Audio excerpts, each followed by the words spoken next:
na ipinasa was really celebrated by the entire Bangsamoro people. Allahu Akbar,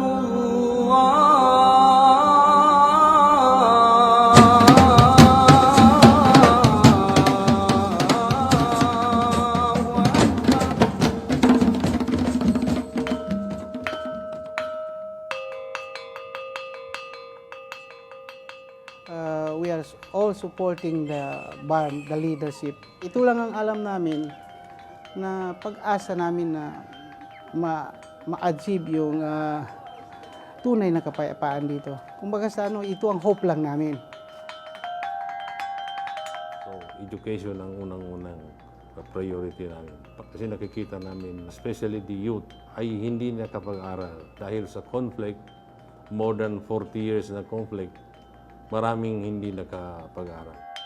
Comfortable na kami sa hindi katulad noon na parang palagi lang kami nag-worried na yung lugar namin magulo dito, magulo doon. Matagal na naming hinahangad itong pagpirma ng BOL para nasa kapayapaan po kami para yung mga anak namin makapag-aral ng husto dahil yung dati hindi sila makapag-aral dahil sa magulo.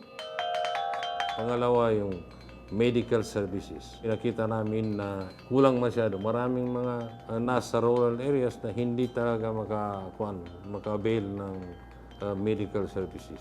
So ngayon, meron na kaming mga initially mobile clinic, yung vehicle na equipped with the instrument for so pumapasok sa mga rural areas. Sa plano rin namin ay maraming mga medical ma-establish, clinics, hospitals, kasama na doon.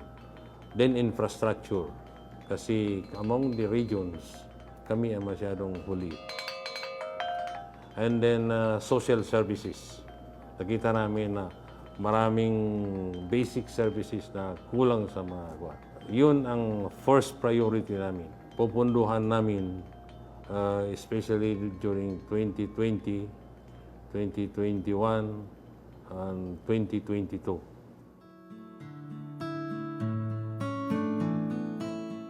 Siguro kung hindi naging presidente si President Duterte, mahirap pa rin na ma-attain.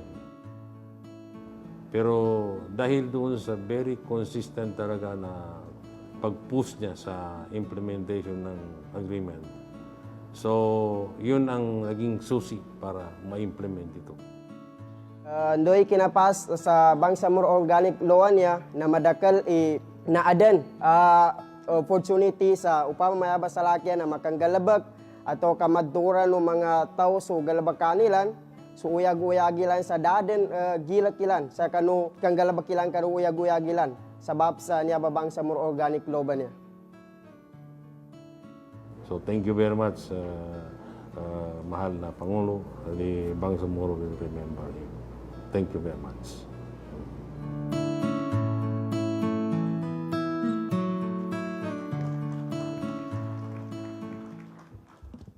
And to help us understand the situation in Bangsamoro Autonomous and Muslim Mindanao, please welcome Chief Minister Murad Ebrahim.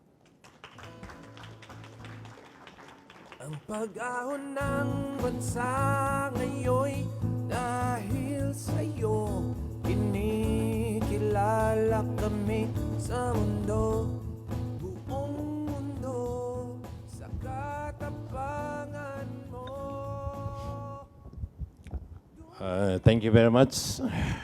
Good afternoon to everyone. My courtesies to the cabinet members who are still here around, and to those who have been already went ahead, and my co-workers in the government, the foreign diplomats who are also here. I just want to aside from what you have what was presented here, on the Bangsamoro Organic Law and the Bangsamoro Autonomous Region in Muslim Mindanao. I just want to give a background of the Bangsamoro struggle, to give light to the audience. Actually, the Bangsamoro struggle date back more than 50 years ago.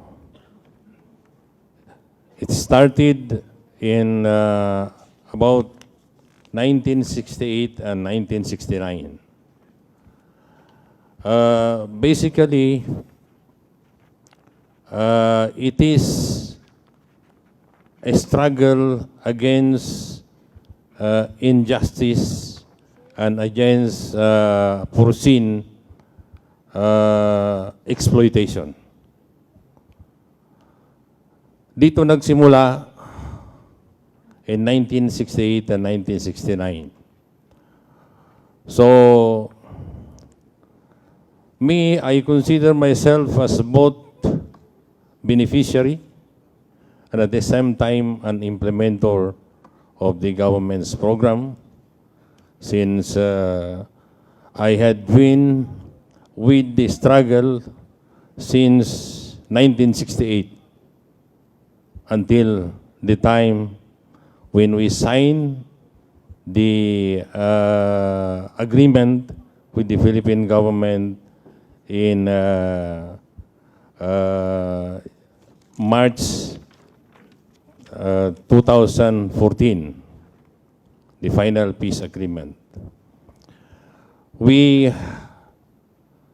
are now in the government after the signing into law by the President of the Bangsamoro Organic Law, which is now allowed the creation of a Bangsamoro autonomous government in Muslim Mindanao, or in short, it is BARM.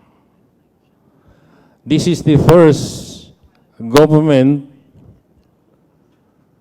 implementing a structure of ministerial and parliamentary form of government,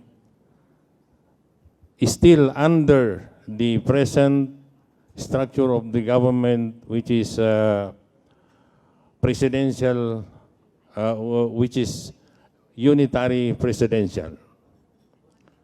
So, I'm humbled by the fact that I, being chairman of the Moro Islamic Liberation Front, who heads the negotiation with the government, after the signing into law of the agreement, I was appointed by the President as the first interim Chief Minister of the Bangsamoro Autonomous Region in Muslim Mindanao. The Bangsamoro Autonomous Region in Muslim Mindanao is the first ministerial form of governance in the Bangsamoro homeland. And I am proud to be the first designated Chief Minister in this region. So, unlike the other struggle, the struggle of the Communist Party of the Philippines, the main objective of the Communist Party of the Philippines is to take over the government. While our struggle, the Bangsamoro people, Bangsamoro struggle is basically to have our own government, either an independent government or an autonomous government. So we have struggled for more than 50 years. We have passed so many precedents, and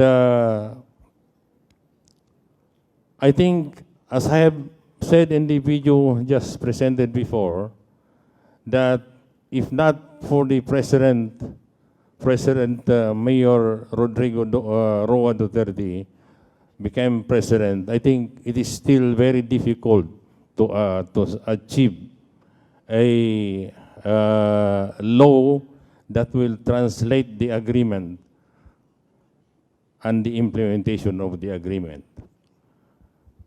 This was made possible when, starting from the campaign period, Mayor President Duterte have already promised that if he is get elected, he will, as shown in the video, he will implement all agreement, including the comprehensive agreement on the Bangsamoro, which we signed with the government of the Philippines.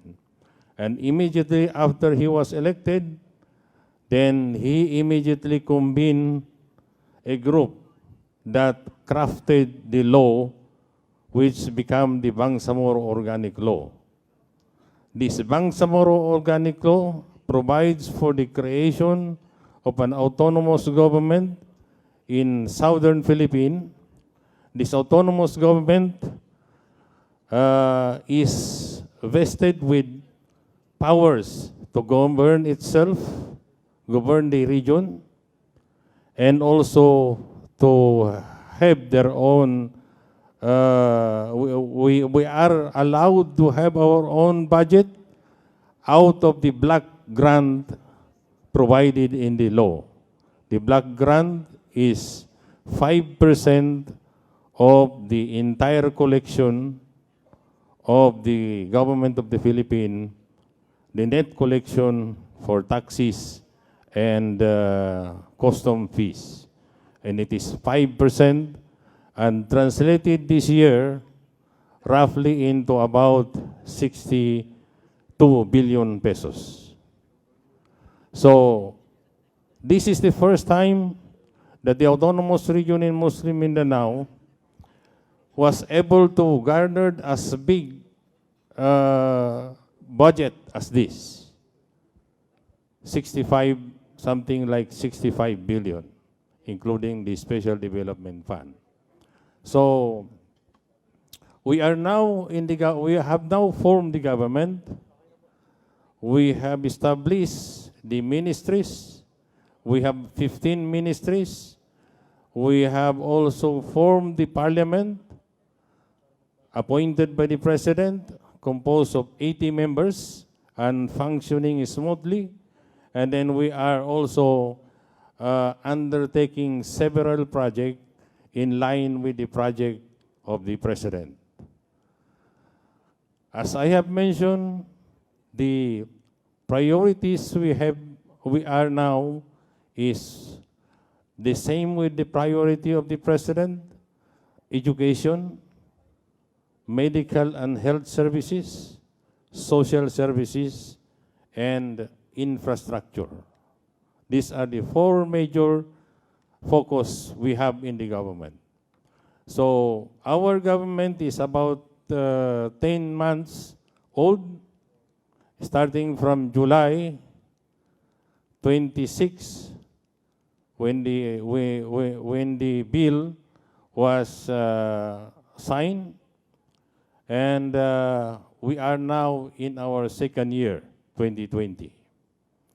So we hope that this agreement with the Philippine government, now it is being participated also by our brothers and sisters in the MNLF. They already joined us in the Bangsamoro government, and we hope to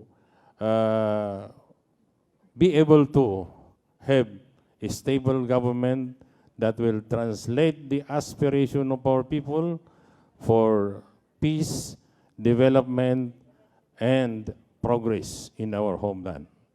So we share the concern of our people and the aspiration of our people, and we are very thankful for the president that we have now a government.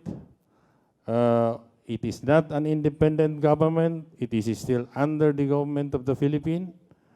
And although we have a different structure, but is still under the supervision of the President of the Philippines.